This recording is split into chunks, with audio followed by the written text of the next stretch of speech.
रामपुर गांव में अंजलि नाम की एक लड़की रहती थी। वो बहुत ही समझदार थी।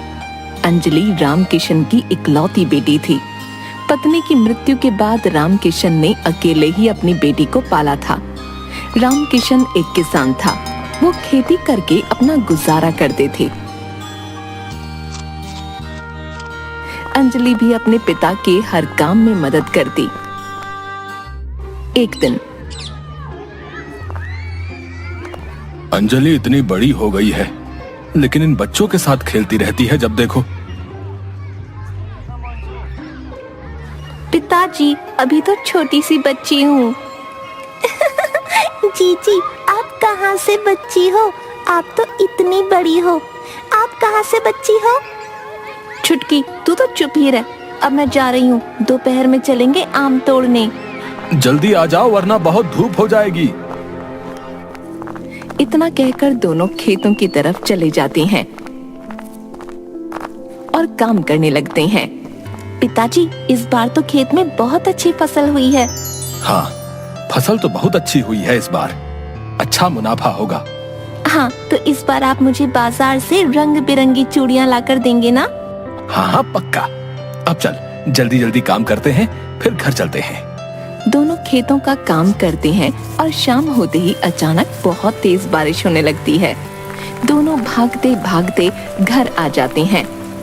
बाबा, ये तो बहुत तेज बारिश हो रही है। हाँ, बारिश तो बहुत तेज है। चल तू खाना बना ले। अंजलि खाना बनाने लगती है। थोड़ी देर में दोनों खाना खाते हैं और सो जाते हैं। लेकिन उसी रात अचानक उस गांव में बाढ़ आ जाती है, जिससे किसानों की सारी फसल बर्बाद हो जाती है।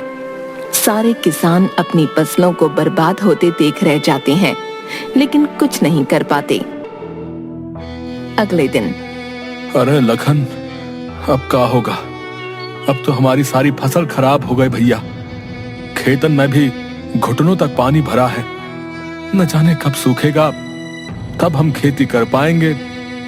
भैया, हमारी तो इतनी पूंजी भी नहीं है कि बैठ के खा सकें। न जाने क्या होगा भैया। सही कह रहा है, जो राशन है वो भी 1-2 दिन में खत्म हो जाएगा। क्या करे, कुछ समझ नहीं आ रहा भैया। चलो भीखू काका से ही सलाह लेते हैं। सारे किसान मिलकर भीखू काका के पास जाते हैं। क्या करे भीखू काका, सब खत्म हो गया। हाँ काका, अब कोनो चारा नहीं दिखता। परेशान मत हो, सब ऊपर वाला देख रहा है। अब हमारे पास बस एक ही चारा है कि हम अपनी जमीन गिरवी रख के मुखिया जी से पैसे उधार ले लें और बाद में खेती करके अपनी जमीन छुड़वा लें। हाँ काका, अब तो यही चारा है। चलो फिर हम सब चलते हैं मुखिया जी के पास, हैं? सारे लोग मिलकर मुखिया जी के पास गए। अरे अरे, कहाँ चले आ रहे हो तुम सब?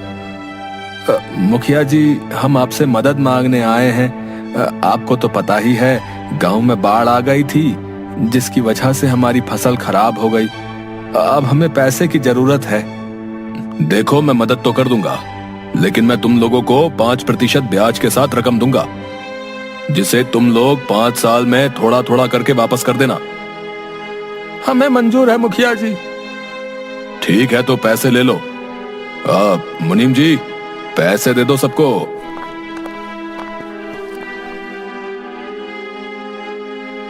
धन्यवाद मुखिया जी। ठीक है, लेकिन ध्यान रखना, अगर रकम नहीं जमा की तो तुम लोगों के खेत मेरे हो जाएंगे। ठीक है मुखिया जी। सभी लोग पैसे लेकर वापस आ गए और थोड़े दिन में खेत सूख गए और सारे लोग वापस खेती करने लगे। हर बार मुखिया जी खुद ही हिसाब करने पहुंच जाते।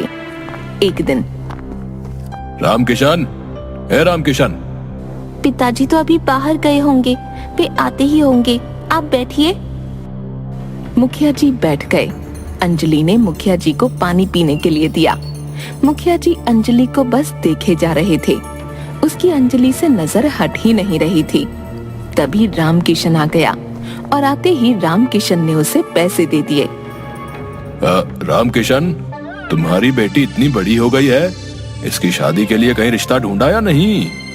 हाँ मालिक, इसके लिए एक अच्छा लड़का खोज रहा हूँ। अच्छा चलो मैं चलता हूँ। इतना कहकर मुखिया जी वहां से चले गए। घर पहुंचकर मुखिया जी अंजलि के बारे में सोचने लगते हैं। उसका सुंदर चेहरा मुखिया जी के दिमाग पर ऐसा बस गया था कि वो उससे अब शादी करना चाहता था। वक्त बीतता गया। रामकिशन ने अपने खेत में फिर से नई फसल की बुआई कर दी। कुछ समय तक तो सब ठीक था, फसल भी पकने को थी। अचानक तेज बारिश शुरू हो गई। बारिश इतनी हुई कि फसल खराब हो गई। ये देख सब किसान बहुत दुखी थे। कुछ दिन बाद मुखिया जी हर बार की तरह अपने पैसे लेने रामकिशन के पास आए। मुखिया जी, इस बार फसल खराब हो गई, मैं आपके पैसे नहीं दे पाऊंगा। अच्छा, तुम्हारे लिए मेरे पास एक प्रस्ताव है। मैं तुम्हारे सारे कर्जे माफ कर सकता हूँ अगर तुम अपनी बेटी की शादी मुझसे कर दो तो। ये कैसे हो सकता है भला? है, मैं अपनी बेटी की शादी आपसे कैसे कर दूं? मुखिया मन ही मन सोचने लगा। ये टेढ़ी खीर है, ऐसे तो करेगा नहीं, कुछ और करना पड़ेगा। अच्छा चलो, एक खेल खेलते हैं और शर्त लगाते हैं। मैं जमीन पर पड़े इन तमाम पत्थरों में से एक काला और एक सफेद पत्थर उस खाली मटके में डालूंगा। फिर आपकी बेटी बिना उस मटके के अंदर देखे उसमें हाथ डालकर कोई एक पत्थर बाहर निकालेगी।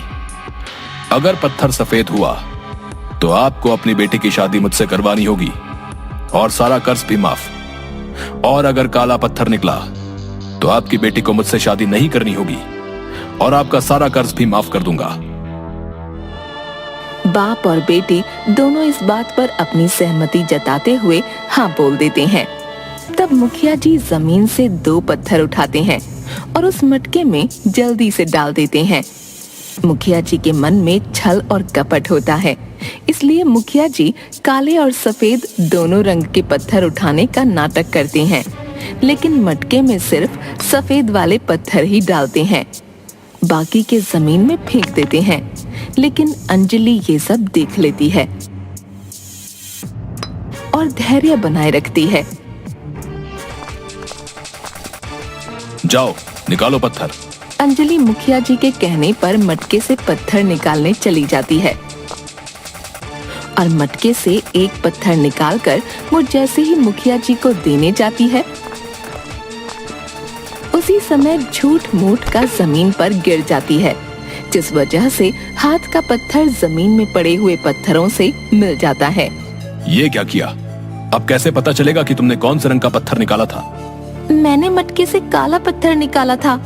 मैं कैसे मान लूं? यकीन नहीं होता तो उस मटके में देख लो।